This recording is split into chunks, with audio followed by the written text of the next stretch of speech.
"You are not welcome at my wedding," Brenda told me with a coldness that pierced my soul like a rusty knife. She stood in the doorway of my own house with that fake smile she'd perfected over the last few months, while I held the final receipt for the reception hall in my hands. 10,000. All my life's savings, my sleepless nights working double shifts at the hospital, my canceled vacations, my shoes mended again and again, all so my daughter could tell me I wasn't good enough to witness the most important moment of her life. "I understand completely," I replied with a calm I didn't know I possessed. That same night, as she drove away in her new car, the one I'd also helped finance, I sat down at my computer and transferred every penny back to my account. I canceled the hall, the flowers, the catering, the music, everything. When morning came, I had 67 missed calls. But let me tell you how I got to that moment of humiliation. Why, for months, I believed I was living every mother's dream.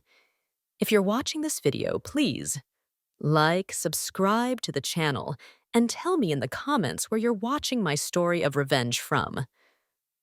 I want to know how far it has reached. It was last October when Brenda came home radiant, her eyes sparkling like they did when she was a little girl and had just won a school contest. "Mom, Tad proposed," she shouted, running toward me with her arms open. I remember the smell of cinnamon that filled the kitchen because I was making her favorite dessert, those cookies I'd been baking since she was 5. The golden light of the sunset streamed through the living room window, illuminating her happy face. And for a moment, I felt that all my sacrifice as a single mother had been worth it. She showed me the ring, a modest but brilliant solitaire, and we immediately started planning. "I want it to be perfect, Mom. I want it to be the most beautiful day of my life," she'd say as we made lists on paper napkins. I felt so excited, already mentally calculating how much I could contribute from my savings. In that moment, seeing her pure, genuine happiness, I decided I would do anything to give her the wedding of her dreams. Over the next few weeks, my house became the planning headquarters. Magazine clippings covered the dining room table, fabric swatches piled up on the sofa, and my refrigerator was full of catering menus stuck on with magnets. Brenda would come over every evening after work, and we'd stay up late watching videos online, marking pages in Pinterest, dreaming together. They were the closest moments we'd had in years. She'd grown distant after meeting Tad, but now it seemed she was back, my little girl who needed her mom. I should have noticed the first signs when she started mentioning Alex, Tad's mom. "Alex says the centerpieces should be more elegant," she'd comment as we looked at options. "Alex knows an amazing florist, but it's a little more expensive." At first, I thought it was normal for the other mother to want to be involved. After all, it was her son who was getting married too. But every one of Alex's suggestions required more money, more elegance, more exclusivity, and it was always Brenda who brought these ideas. I never met her directly. "Mom, could you stretch the budget a little more? Alex is right, we're only getting married once," she'd say in that soft voice she'd used since she was little when she wanted something. And I would give in, again and again. I took money from my retirement account. I took out a loan using my house as collateral. I worked extra shifts until my legs could barely hold me up. But every sacrifice was worth it when I saw the happiness in her eyes. Or at least, that's what I thought. Because now I realize that happiness wasn't from spending time with me, but from getting what she wanted. I remember one particularly beautiful afternoon in November when we were tasting cakes at an exclusive downtown bakery. Brenda had insisted we go there because Alex says they make the best cakes in the city. The place smelled of vanilla and butter. The display cases glistened under warm lights, and I felt so proud to be able to give my daughter this. "This is perfect, Mom," she said as she tried a piece of the three-tiered cake covered in fondant. "Alex is going to be so impressed." That phrase stuck with me because she didn't say she was impressed, but that Alex would be. But in that moment, I just smiled and paid the $2,000 deposit, thinking it was normal for her to want to make a good impression on her new family. The months flew by with dress fittings, tastings, and meetings with vendors. Every decision seemed to require the invisible approval of Alex, this woman I still hadn't met, but who apparently had very specific opinions about everything. "Alex thinks we should have orchids instead of roses." "Alex suggests we hire that more expensive photographer." "Alex says the menu should include lobster." I agreed to everything, pulling money from where I didn't have it, working double shifts until my coworkers at the hospital started to worry about me. "Rose, you look exhausted," my supervisor would say. "Are you okay?" But I just smiled and told them about Brenda's wedding, about how happy I was to be able to give her everything she dreamed of. In December, I finally met Alex. Brenda organized a dinner for the mothers to get to know each other. According to her, I arrived at her apartment with a bottle of wine and a bouquet of flowers from the supermarket, nervous but excited to meet the woman who would be my daughter's mother-in-law. Alex arrived a half-hour late in a shiny black Mercedes, dressed in a cream suit that probably cost more than my salary for 2 months. She was elegant, refined, with that kind of maintained beauty that only money can buy. Her perfume immediately filled Brenda's small apartment. "So you're Rose," she said with a smile that didn't reach her eyes as she extended a perfectly manicured hand. "Brenda has told me so much about you." Her voice had a condescending tone that immediately made me feel out of place in my own daughter's apartment. During dinner, Alex dominated the conversation, talking about her trips to Europe, her house in the hills, her husband's businesses. I tried to participate by talking about my job at the hospital, but she constantly interrupted me to redirect the conversation to topics I knew nothing about. "Rose, how nice that you work at the hospital," she said with that same fake smile. "It must be so gratifying to help people." The way she said gratifying sounded like it was something quaint, something common people do when they have no better options. What hurt me the most was watching how Brenda behaved. My daughter, who had always been proud of me, of my job, of how I had raised her alone. Now she seemed ashamed. When I mentioned that I had worked extra to pay for the wedding dress she wanted, I saw her blush and quickly change the subject.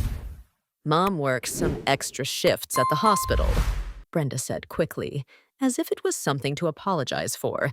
"But it's fine. She likes to keep busy." Alex nodded with feigned understanding, but I saw how her eyes filled with a kind of condescending pity. That night, when I got home, I sat in my silent kitchen and cried for the first time in months. I didn't understand what I had done wrong, why I felt so small after that dinner. I replayed all the conversations, all the looks, trying to figure out what had happened. In January, things started to change subtly. Brenda stopped visiting me as often. When we talked on the phone about the wedding, her answers were shorter, more distant. "Yeah, Mom, everything's under control," she'd say when I asked about the details. "Alex is helping a lot with everything." One afternoon, I decided to surprise her by visiting her at work to have lunch together, as we used to. When I got to her office, the receptionist told me Brenda had gone out for lunch. As I walked back to my car, I saw her leaving a fancy downtown restaurant, laughing and talking animatedly with Alex. They looked so comfortable together, so natural. Alex had her arm around Brenda's shoulder, as if she were her own daughter. They were speaking in low tones, leaning into each other, sharing secrets. For a moment, I considered walking over to say hello, but something in their body language stopped me. They looked like they were in their own world, a world I clearly wasn't a part of. That image haunted me for days. My daughter, the girl I had raised alone, who I had comforted during her nightmares, who I had applauded at every school play, now had a new mother figure, one more elegant, more refined, more appropriate for the life she wanted to build. I truly wonder if you were in my place. What would you do? Would you choose to be quiet to maintain peace? Or would you dare to face everything to reclaim your voice? I want to know your opinion, because every story is like a candle that can light the way for someone else. February brought more changes. Brenda's calls became even less frequent. When I tried to talk about the final details of the wedding, she seemed impatient. "Everything's under control, Mom. Don't worry about anything." But I was the one paying for everything. How could I not worry? One night, while reviewing my credit card statements, I calculated exactly how much I had spent so far. $85,000, more than I had earned in 2 full years. And there were still the final payments to go, the balance for the hall, the flowers, the band. March arrived with a strange feeling in the air. The wedding was only 2 months away, and I should have been excited. But something had irreversibly changed. Brenda no longer consulted me about anything. Decisions were made without me, and I would find out by chance or when it was time to pay. "Mom, we decided to change the menu," she announced one day over the phone. Without preamble, "Alex found a chef who does gourmet cooking. It's only an additional 5,000. She said it as if it were an insignificant amount, as if she didn't know I had been eating rice and beans for weeks to save every penny. "Brenda, we had already confirmed the other menu," I said, trying to stay calm. "The deposit has already been paid." "Oh, Mom, don't worry about those details. Alex says the difference is worth it. Besides, she already spoke with the previous chef and arranged everything." Her voice sounded different, more confident, as if she had backing, as if she no longer needed to ask me for things but simply inform me. It was then that I started to suspect something else was going on. How had Alex arranged the catering change without consulting me if I was the one who had the contract? That night, I called the event hall to ask about the changes. "Miss Rose." "Yes, Ms. Alex came in this morning with your daughter, Brenda," the coordinator explained. "They presented a power of attorney authorizing her to make changes on your behalf. We thought you were aware." My world fell apart. A power of attorney. Brenda had given legal authorization to Alex to make decisions about the wedding I was paying for, without consulting me, without even mentioning it. That night, I couldn't sleep. I stayed up until 3 a.m., sitting at my kitchen table trying to understand how I had gotten into this situation. I reviewed all the papers I had about the wedding, all the contracts, all the receipts. My name was on everything as the person responsible for the payments, but apparently, I no longer had a voice in the decisions. The next day, I called Brenda early. "We need to talk," I said bluntly. "Come home this afternoon." When she arrived, she had that expression as I knew well from when she was a teenager. That mix of defiance and guilt she'd have when she knew she'd done something wrong but wasn't willing to admit it. "Mom, if it's about the power of attorney," Alex explained it was the easiest way to expedite the arrangements. She began before I could say a word. "You work so much you don't have time to be running around with vendors." "Brenda, I've been present at every appointment, every decision, every payment," I said, trying to control my voice. "Why do I feel like I'm a stranger at my own daughter's wedding?" "Don't say that, Mom. You know I love you and I appreciate everything you've done." but her words sounded mechanical, as if she had rehearsed them. It's just that Alex has experience with these events. Her family organizes elegant weddings all the time. She knows how to handle high-level vendors. High-level vendors. The phrase hurt more than I expected. What exactly does that mean? Brenda shifted uncomfortably in her chair. Mom, don't take it the wrong way. It's just that, well, you come from a different world. The vendors Alex knows are used to dealing with a certain type of clientele. It's easier if she handles those relationships. There it was. She had finally said it. I wasn't the right kind of clientele for my own daughter's wedding. After 26 years of raising her alone, after sacrificing everything for her, now it turned out I wasn't sophisticated enough for her new world. I understand, I said with a calm that surprised me. So what role am I supposed to play in all this? You're my mother, Mom. Of course you have an important role. It's just that Alex can handle the more complicated aspects. She came over and took my hands. Look, I know this is confusing, but trust me, everything's going to turn out perfectly. On the wedding day, you'll be proud of what we accomplished. What we accomplished? I asked. Or what Alex accomplished with my money? Brenda pulled her hands away abruptly. That's not fair, Mom. You know I'm grateful for everything you've invested, but I also have to think about my future, about fitting in with Tad's family. They're different. They have different expectations. That night, after Brenda left, I stayed up looking at the photos we had in the living room. Brenda as a baby in my arms. Her first day of school, holding my hand. Her college graduation, hugging me with tears in her eyes as she thanked me for all the sacrifices I had made so she could study. In all those photos, I was enough. I was the proud mother, the one who had been there for every important moment. But now I was apparently no longer suitable for the most important moment of her life. Over the next few weeks, I became a spectator at my own daughter's wedding.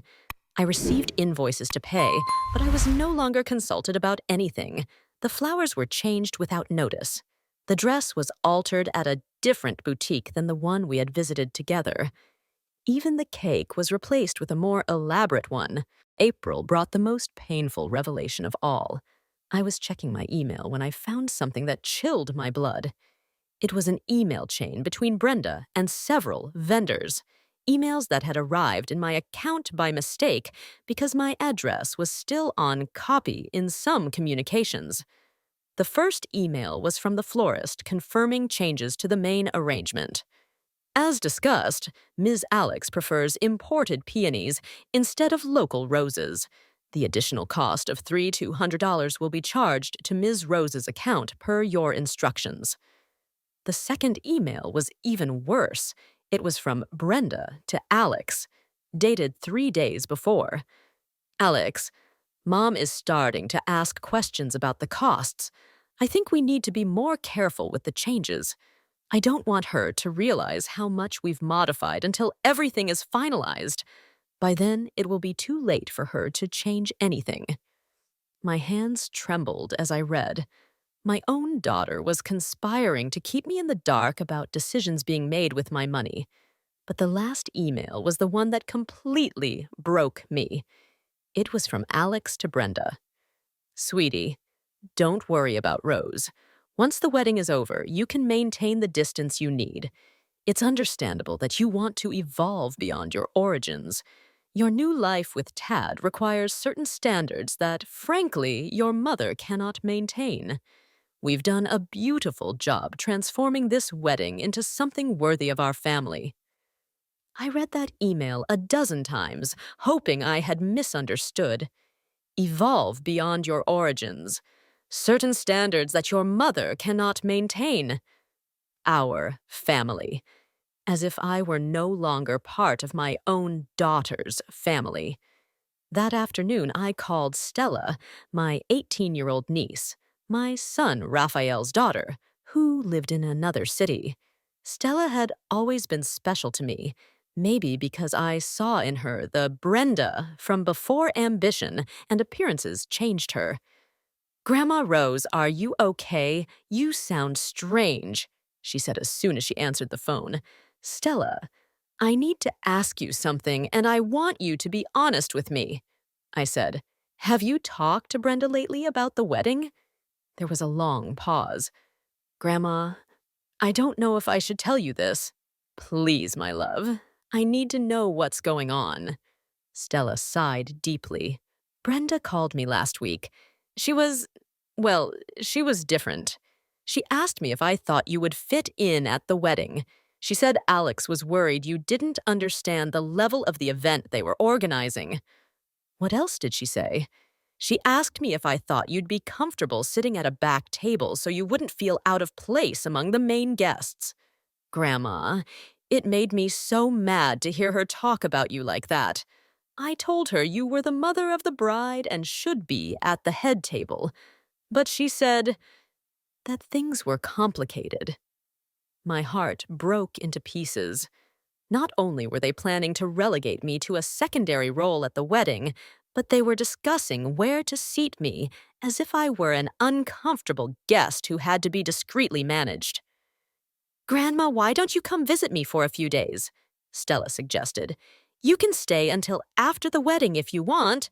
I don't like how they're treating you." That night, for the first time in months, I slept soundly. I had made a decision. I wasn't going to beg for a place in my daughter's life. I wasn't going to sit at a back table at the wedding I had financed while Alex played the role of the mother of the bride. The next day, I began my silent investigation.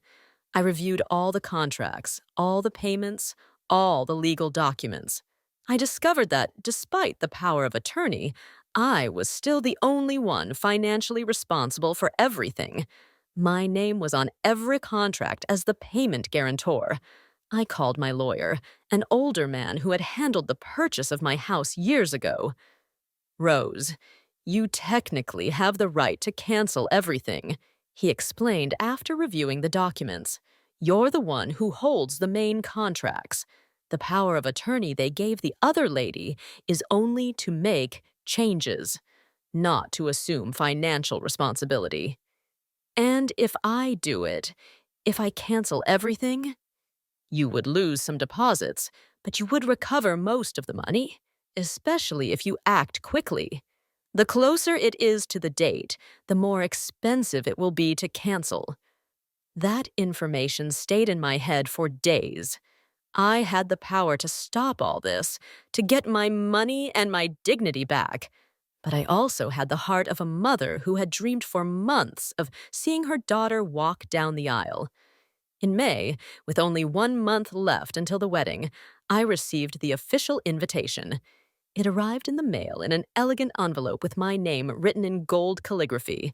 For a moment, my heart filled with hope. Maybe it had all been a misunderstanding. Maybe Brenda had had a change of heart. I opened the envelope with trembling hands. The invitation was beautiful, printed on thick paper with gold letters. But when I read the details, my world reeled. "Rose Garcia," it said on the guest name line.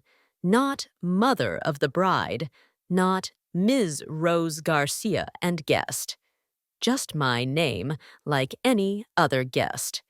And below, handwritten in blue ink, was a note, Table 12. It was a table in the back of the room next to Tad's coworkers, who barely knew the family. That night, with the invitation still in my hands, I made the decision that would change everything. I wasn't going to humiliate myself by sitting at table 12 of the wedding I had financed while Alex received all the thanks for a celebration that had emptied my life's savings. I sat down at my computer and began to plan in silence. First, I made a list of all the vendors, all the contracts, all the pending payments. Second, I checked the cancellation policies for each one. Third, I calculated exactly how much I could recover if I canceled everything immediately. The following Monday, I called the bank. I need to review all the transactions related to my daughter's wedding. I told the manager. I want a detailed statement of everything I've paid so far. The total amount took my breath away. $112,000 already disbursed, with another $8,000 pending for the week of the wedding. For 3 days, I worked like a silent detective. I took photos of all the contracts, saved copies of all the emails, documented every transaction. If they were going to do this, I had to be completely prepared. On Thursday, Brenda called me with her usual cheerful voice, as if nothing had happened. "Mom, I need you to make the final payment to the hall tomorrow. It's $8,000 to complete the balance." "Of course, my love," I replied with a calm that surprised me. "Is everything ready then?" "Yes, everything's perfect. Alex has been amazing organizing the final details. Honestly, I don't know what I would have done without her." Her voice filled with a kind of affection that she had once reserved only for me. "Mom, I know these months have been a little confusing, but I promise you that on the wedding day, everything will be worth it." "I'm sure it will," I said. "I love you, Brenda." "I love you too, Mom." It was the last time my daughter told me she loved me. On Friday morning, instead of making the payment to the hall, I went straight to my lawyer's office. "I want to proceed with the cancellations," I said without preamble. "All of them, today." "Rose, are you sure? It's a very big decision." "I've never been more sure of anything in my life." We spent the next 4 hours making calls, one by one. I canceled every reservation: the event hall, the catering, the flowers, the band, the photographer, even the cake. Some vendors tried to dissuade me. Others were sympathetic when I explained the situation. "Ms. Rose, I'm so sorry," the hall coordinator said. "I've seen this before when in-laws get too involved. It's not fair what they've done to you." Every cancellation freed me a little more. With each call, I felt as if I were recovering not only my money, but my dignity, my self-worth, my right to be treated with respect by my own daughter. The florist was the hardest to cancel. "But ma'am, the flowers are already ordered. They're imported peonies, especially for tomorrow," she explained in a desperate voice. "I understand, and I'm very sorry for the inconvenience," I said. "You can keep the deposit as compensation, but I will not make the final payment." When I finished all the calls, I had recovered $83,000. I had lost $29,000 in deposits and penalties, but considering the pain and humiliation I had saved myself, every penny was worth it. That afternoon, I sat in my garden with a cup of tea and waited. I knew they wouldn't take long to find out. The hall would be the first to call Brenda when they didn't receive the final payment. Then would come the desperate calls from the other vendors. The phone started ringing at 4 p.m. It was Brenda, and her voice sounded hysterical. "Mom, what did you do? The hall just called me saying you canceled everything. Tell me it's a joke." "It's not a joke, Brenda," I replied with that same calm I had found days before. "I decided I no longer want to finance a wedding where I'm not welcome." "What are you talking about? Of course you're welcome. You're my mother." "At table 12, Brenda. Is that your idea of being welcome?" There was a long silence on the other end of the line. When she spoke again, her voice was different, colder. "Mom, that table was perfect for you. It's with nice people. You wouldn't have to worry about complicated conversations." "Complicated conversations? You mean conversations where I'm not sophisticated enough for your new family?" "That's not what I meant." "Brenda, I read the emails, I said finally. I know exactly what you meant. I know what Alex thinks of me, and I know you agree with her. Another silence. Then her voice became cold, calculating. Mom, if this is some kind of attention-seeking tantrum, it's not funny. You can cancel everything you want, but the wedding is still going to happen. Alex already said her family can cover the expenses. Perfect, I replied. Then you don't need me at all. Mom, don't be dramatic. Obviously, I need you. You're my mother. No, Brenda.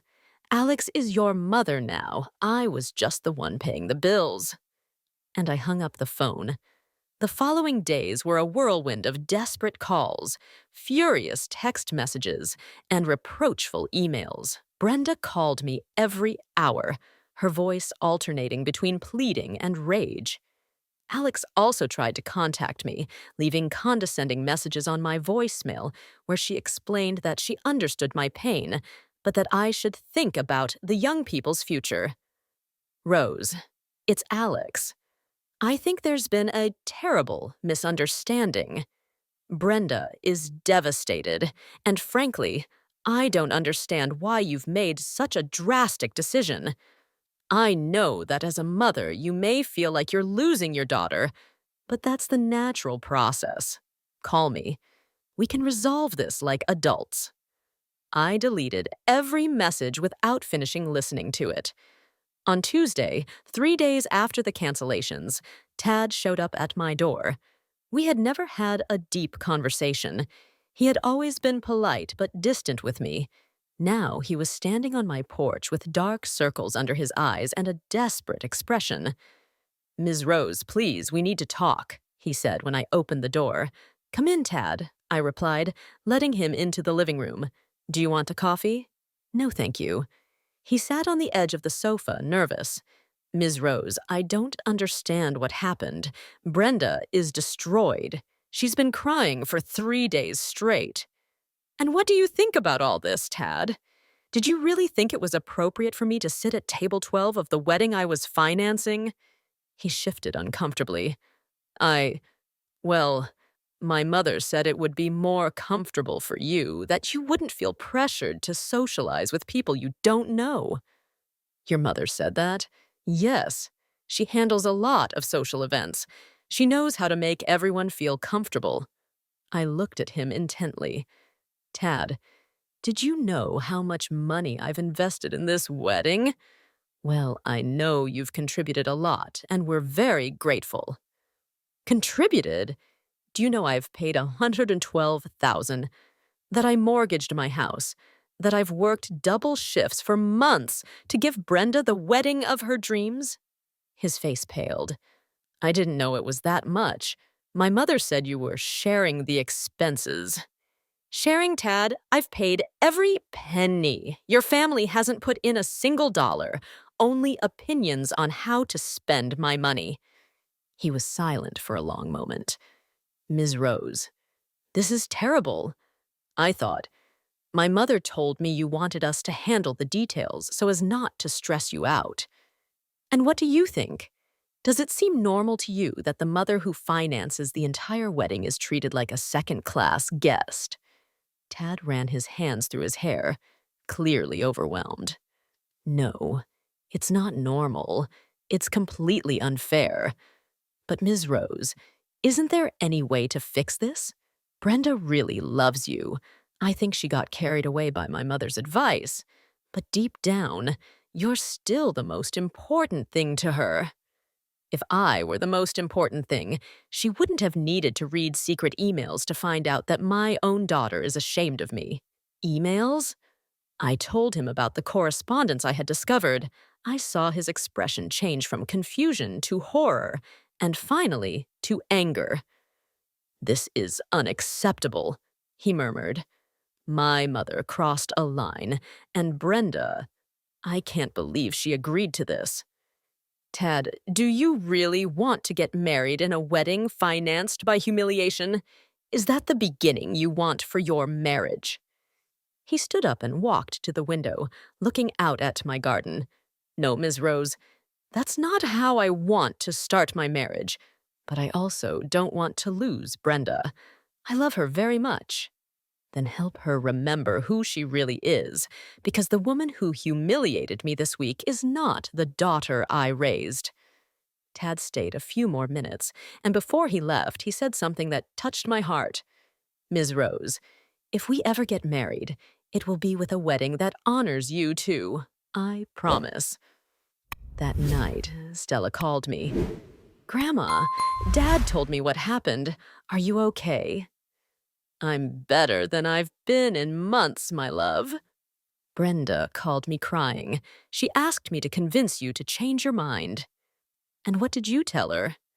I told her she would have to apologize to you on her knees and beg you for forgiveness. I told her she had treated the best woman in the world like garbage, and that if she didn't realize that, she didn't deserve to have you as a mother.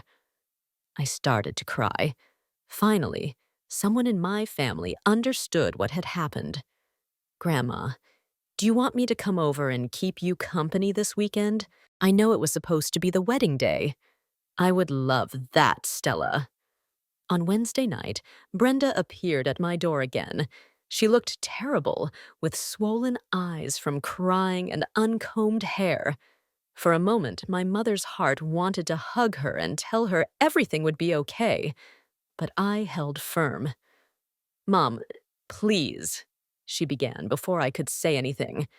I know I made mistakes, but we can fix it. Alex says she can get another hall for next month. We can have a smaller, more intimate wedding. Alex says, Mom, please don't make this more difficult. I'm trying to find a solution. Brenda, the solution doesn't come from Alex. The solution comes from you, asking yourself if you really want to start your marriage after disrespecting your mother in this way. I never disrespected you. I took out my phone and read her the email she had sent to Alex out loud. Her face fell as she listened to her own words. Mom, that's not what I meant. Then what did you mean, Brenda? Brenda collapsed on the step of my porch and began to cry uncontrollably. For a few minutes, neither of us said anything. I stood in the doorway, fighting the maternal instinct to console her. Mom, you're right, she finally said between sobs. I became a horrible person. I let Alex convince me that I had to change, that I had to be different to fit into her world. And why was it so important to fit into her world? Why? Because I was scared. She looked up at me with tear-filled eyes. I was scared that Tad would realize I'm not good enough for him. His family has so much money, so much education. When Alex started giving me advice on how to behave, how to dress, how to talk, I thought she was helping me. And where did I fit into all that? Alex made me feel like you reminded me of where I come from, and that was something to be ashamed of. The words came out as a painful confession.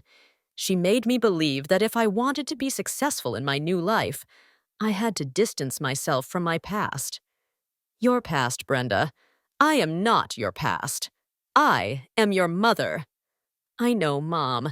God, I know, and I hate myself for having forgotten it. She wiped her eyes with her sleeve. When Tad came to talk to me after seeing you, he told me everything you said to him. I had no idea how much money you had spent, how much you had sacrificed. Alex had told me you were sharing the expenses. How could you believe that? You knew I was working extra shifts, that I had taken out loans. Because I wanted to believe it. Because it was easier to think that you weren't the only one sacrificing for me. Her voice broke. Mom, I became the most selfish person in the world. I used you, and then I tried to get rid of you when you were no longer convenient. I sat down next to her on the step. Brenda, what happened to the girl who used to tell me that when she grew up, she was going to take care of me just like I had taken care of her? She grew up and became an idiot, she murmured. Mom, I broke up with Tad. What? Last night, after he came back from talking to you, he told me he couldn't marry me knowing how I had treated the woman who gave me everything. He said that if I was capable of hurting my own mother like that, I would eventually hurt him, too. My heart ached. Despite everything, I didn't want Brenda to lose the man she loved. And how do you feel about that? That he's right. That if I couldn't even protect you, who is the most important person in my life, how am I going to be a good wife to him? She leaned against the door. Mom, I lost everything. I lost the wedding. I lost Tad. And the worst thing is, I lost you, and I deserve it. Brenda, no. Let me finish. She straightened up and looked directly at me. Mom, I don't expect you to forgive me. What I did is unforgivable, but I need you to know that I realize how terrible I was. I realize that the strongest, most generous, most incredible woman I know is my mother. And I betrayed her to try to impress people who, at the end of the day, aren't worth half of what you are. What are you going to do now? I don't know. I guess I'm going to have to learn to live with what I did. I'm going to have to find a way to rebuild my life without hurting more people who love me. And Alex? I told her exactly what I thought of her and her advice. I told her she had destroyed the most important relationship in my life by following her manipulations. Her voice hardened. She apologized. She said she only wanted to help me prosper, but it was already too late. The damage was done. We sat in silence for a while, watching the sun set over my small garden. Finally, Brenda spoke again. Mom, is there any chance that you can forgive me someday? I looked at her, seeing my little girl in her eyes, filled with genuine regret. Brenda, you are my daughter. I love you, and that will never change. But forgiveness, that's going to take time. A lot of time. I understand. Can I do something to start to repair the damage? Yes, I said after thinking about it. You can start by being the woman I raised, the one who isn't ashamed of where she comes from, the one who values people for who they are, not for what they have, the one who understands that true love doesn't require you to change everything you are. And if Tad doesn't forgive me, then he wasn't the right man for you. The right man will love you exactly as you are, including the fact that you are the daughter of a nurse who worked double shifts to give you a good life. Brenda stood up slowly. Mom, I'm going to find a job. I'm going to pay you back every cent you lost because of me no matter how long it takes. The money isn't what's important, Brenda. For me, it is, because it's the only concrete thing I can do to show that I understand the magnitude of what I did. Before she left, she turned to me one last time. Mom, I know I have no right to ask this, but could you not completely close the door? Could you give me a chance to show you I can be the daughter you deserve again? The door is never going to be completely closed, Brenda, but it's going to be ajar, not wide open. You have to earn that. She nodded and walked slowly to her car. I watched her go, and for the first time in months, I felt something like hope. On the Saturday that should have been the wedding day, I woke up early with a strange sense of peace. There were no alarms to set to get to the hall early. There were no dresses to iron, no tears of joy to hold back. Instead, I had a day completely to myself for the first time in months. Stella had arrived the night before with a small suitcase and a smile that reminded me why she had always been special to me. Grandma, today we're going to celebrate your freedom, she had told me as we made tea in the kitchen. That morning we got up unhurriedly, made a hearty breakfast, and sat in the garden to enjoy the silence. There were no phones ringing, no to-do lists, no stress. just the singing of the birds and the gentle breeze moving through the flowers I had planted years ago. Grandma, do you regret anything? Stella asked me as she drank her coffee. Waiting so long to act. I replied without hesitation. I should have set boundaries the moment I felt like I was being left out. Do you think Brenda will really change? I don't know, my love. I hope so. But I'm no longer going to live my life waiting for other people to realize my worth, including my own daughter. At 11 a.m., which was the time the ceremony should have started, my phone began to ring. It was a number I didn't recognize. Miss Rose? A male voice asked when I answered. Yes, who's speaking? It's Tad. Miss Rose, I wanted you to know that this morning I went to where the wedding was supposed to be. I needed to, I don't know, I needed to be there to process everything that happened. And how do you feel? Sad, but also relieved. I think canceling the wedding was the best thing that could have happened. I realized I didn't really know the woman I was going to marry. He paused. Ms. Rose, I want to apologize. I knew something wasn't right with the way they were treating you, but I didn't have the courage to confront my mother. I was a coward. Tad, you're a young man. Sometimes it's hard to confront our parents, even when we know they're wrong. That's no excuse. You deserved someone to stand up for you, and I should have. His voice sounded genuinely regretful. Do you think Brenda has a chance to really change? What do you think? I think the shock of losing everything woke her up. She called me last night, but not to beg me to come back to her. She called to apologize for lying to me about so many things. She told me she understood why I couldn't marry someone who had betrayed her own mother. And do you love her? Yes, but I love the Brenda I met at the beginning, not the person she became. If she can find her way back to being who she really is, maybe we'll have a chance. But that's going to take time. Time has a way of revealing people's true intentions. Ms. Rose, is there anything else I wanted to tell you? My mother wants to talk to you. She says she wants to apologize. I'm not interested in your mother's apologies, Tad. Alex isn't sorry for what she did. She's sorry it didn't work. I think you're right, but I thought I should mention it. After I hung up, Stella and I decided to leave the house. We went to the mall. We had lunch at a small restaurant I had always liked, but never had time to go to, and we bought new plants for the garden. It was strange to have money in my bank account again, money that wasn't committed to florists or event halls. In the afternoon, as we planted the new flowers, Stella asked me the question I had been avoiding answering, even for myself. Grandma, do you think you'll ever be able to have a normal relationship with Brenda again? I thought about it as I pressed the dirt around a lavender plant. I don't know, Stella.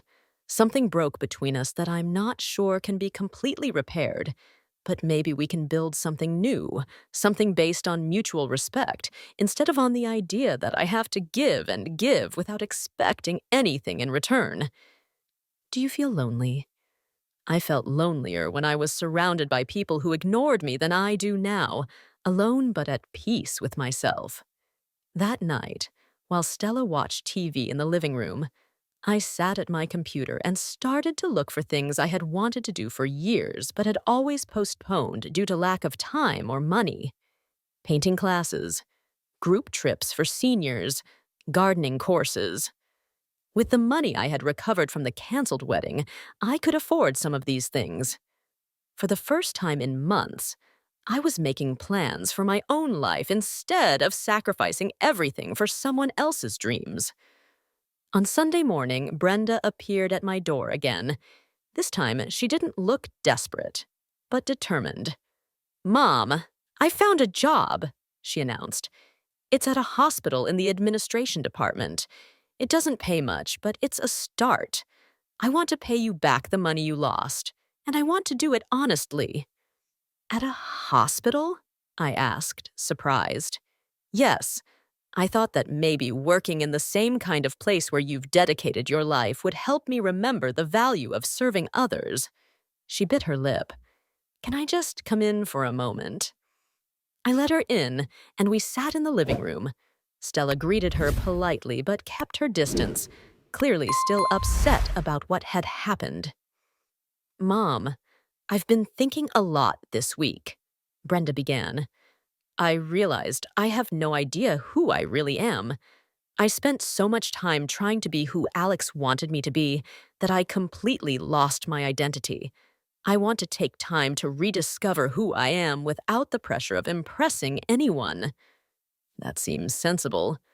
Would you be willing to, I don't know, maybe have lunch with me once in a while, without talking about weddings or relationships or future plans, just to get to know each other again as adults? I looked at my daughter, searching in her eyes for any trace of the manipulation or calculation I had seen in the previous months. But what I saw was fatigue, genuine humility, and something I hadn't seen in a long time: the girl I had raised. We can try, I said finally, but it's going to be very gradual, Brenda, and it's going to have to be on my terms. I understand completely. 6 months after the wedding that never was, my life had taken a completely different turn than I had imagined. Tuesday painting classes had become my favorite time of the week, and I had discovered that I had a natural talent for landscapes. My small makeshift studio in the guest room was full of canvases that showed gardens, sunsets, and peaceful scenes that reflected the peace I had found. Brenda kept her word. Every 2 weeks, she would give me a check with part of her salary, accompanied by a note where she told me about her work at the hospital. She had started as an administrative assistant, but her dedication had led her to coordinate volunteer programs.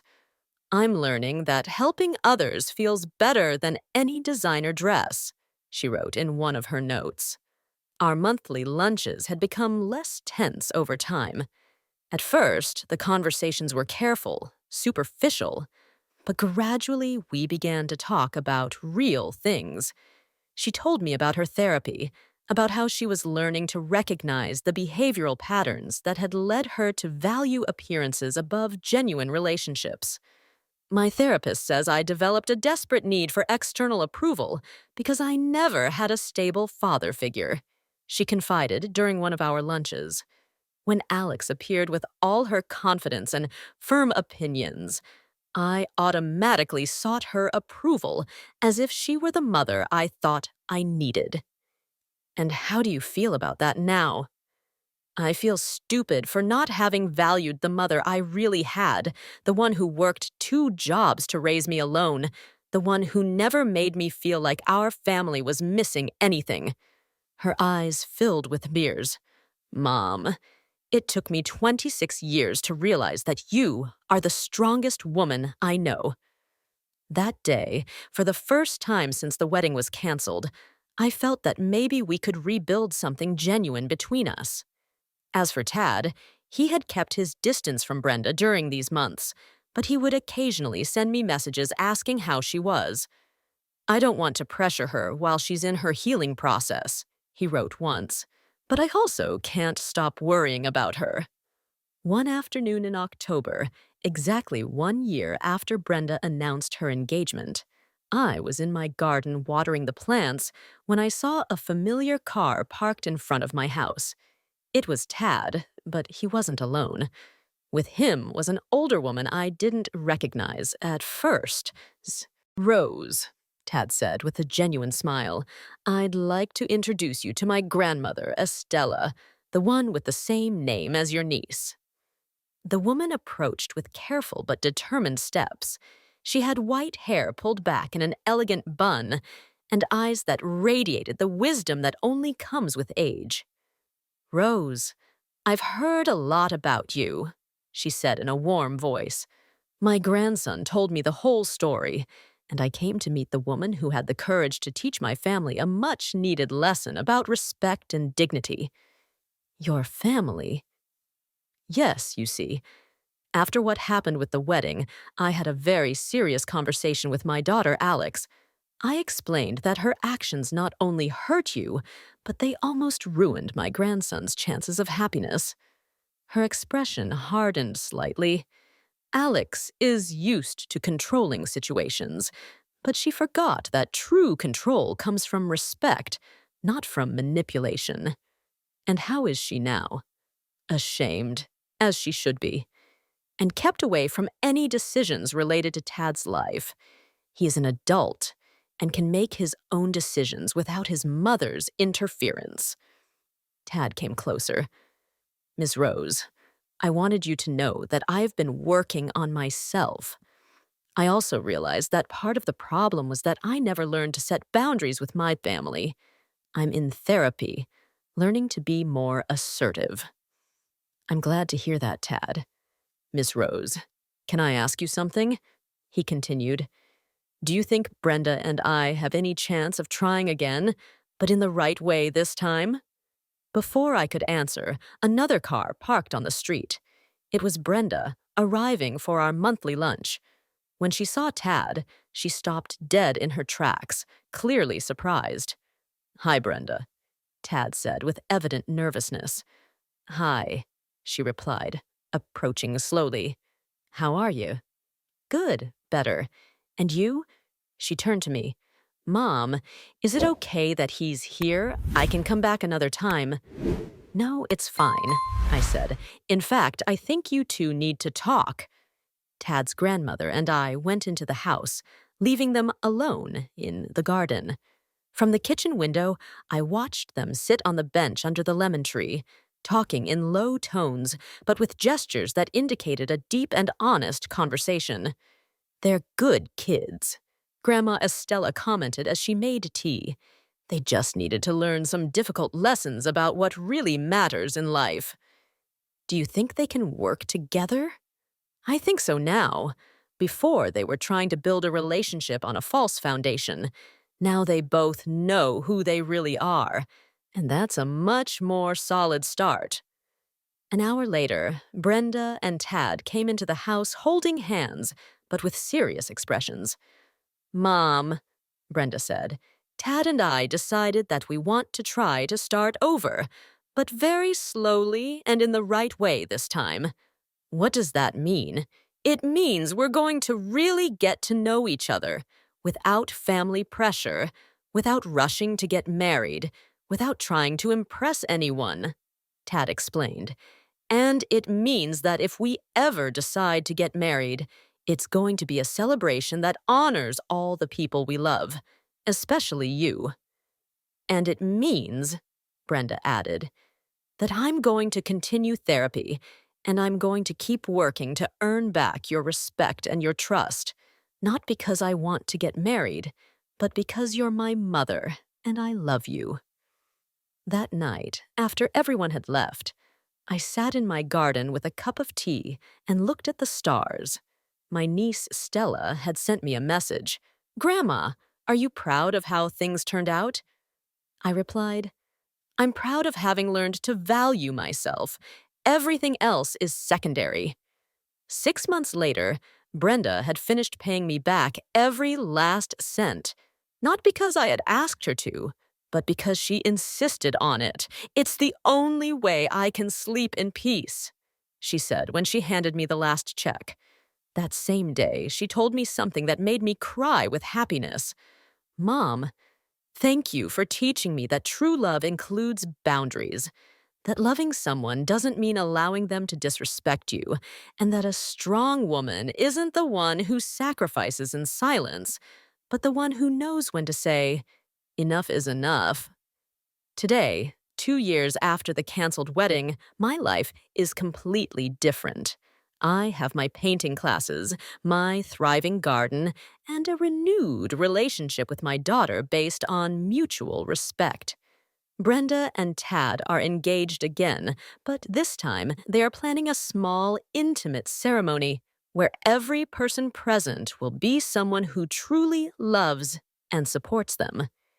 And I will be sitting in the front row, not because I paid for the wedding, but because I am the mother of the bride.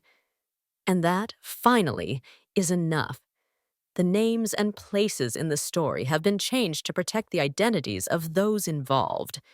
We do not share this to judge, but in the hope that someone will pause and reflect on how many mothers are silently suffering within their own homes. I truly wonder, if you were in my place, what would you do? Would you choose silence to preserve peace? Or would you dare to confront everything in order to reclaim your voice? I long to hear your thoughts, because every story is like a candle that can light the path for someone else. I firmly believe that God always blesses, and that courage leads us toward brighter days. As we close, I leave you with two of the channel's most beloved stories. I am certain they will surprise and inspire you. Thank you for staying with me until this moment.